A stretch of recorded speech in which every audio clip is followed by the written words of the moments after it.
Meuf, meuf, meuf, depuis quand c'est rose pour les filles? Spoiler, avant, le rose, c'était pour les garçons. On peut commencer la vidéo. Au XVIIIe siècle, le rose, en effet, c'est la couleur des petits garçons.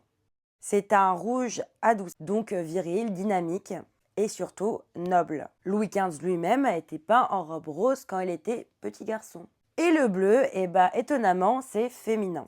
Il est associé à la Vierge Marie, donc à la douceur, à la modestie et compagnie. Bref, complètement à l'inverse des clichés actuels. Autant te dire que les clichés actuels ne valent donc rien. Et en 1918, un magazine spécialité sur la mode enfantine écrit le rose pour les garçons et le bleu pour les filles. Et tu veux la source, désolé pour ma prononciation à l'avance, Earnshaws Infants Department. En fait, ce n'est qu'à partir des années 50 que le rose devient vraiment féminin. Et pourquoi? Tout simplement, comme d'hab, le marketing. En fait, on vend beaucoup plus quand les genres sont séparés.